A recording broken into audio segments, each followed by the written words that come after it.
This all courtesy of the folks at NORAD.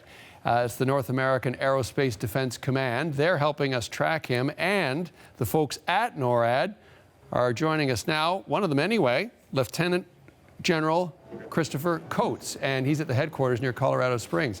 Lieutenant General, thank you so much for your time. What can you tell us about how Santa is doing?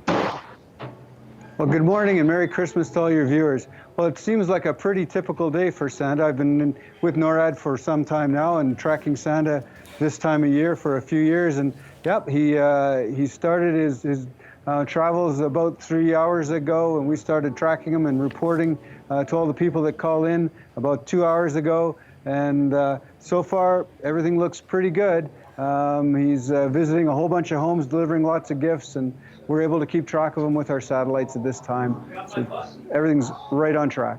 Well, like yourself, we track Santa every year, especially those of us like you who are working over the holidays and get up in the middle of the night to do our jobs, much like Santa does. But can you talk about how this tradition started of tracking Santa like this with NORAD?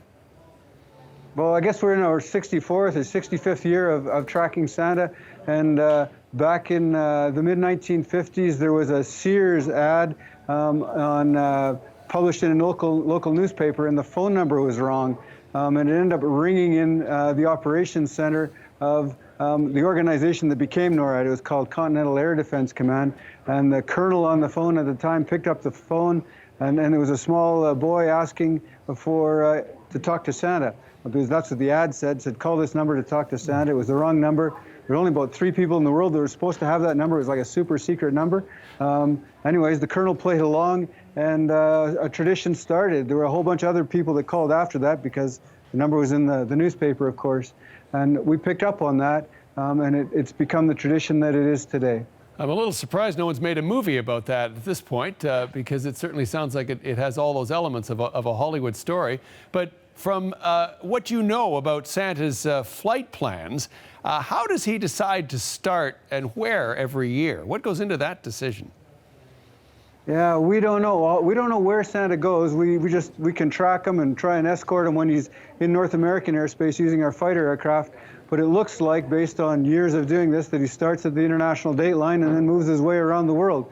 So we saw him this morning starting there and sort of did Russia and then parts of eastern Russia, and then went south into the Pacific, South Pacific, and some of the islands, Wake Island, etc., Antarctica, and then moved back north, and then he's zippering his way back down south again. We really don't know where he goes. I guess it depends on where children are in bed asleep, or maybe what the weather looks like in certain areas, and then he'll return back to those areas. Looks similar each year, but variations depending on what's happening. Now, of course, a number of hours before he reaches North America, word to parents here, or maybe a word to kids, is it classified information, or do you have any intelligence into the naughty and nice lists? And is it too late for kids to change their rank on the lists? Yeah, we don't have any insights into who's on which list. We know that it's apparent that he will only visit homes where children and believers are asleep. And it seems to be between about 9 and 12 o'clock at night. On the naughty nice question, I can't help with that one. I'm sorry. We're just tracking Santa. We don't figure out what the gifts are that he gives or actually where he visits. Okay. But he seems to be visiting most places. Fair enough. We won't assume that that's classified. We just assume that you let Santa do his thing. Appreciate it, sir. We can tell folks that he's up to 750 million presents now, and again, honing in on Papua New Guinea. Sir, thank you so much. All the best of the holiday season to you and the rest of the crew who are working through the holidays. Appreciate it.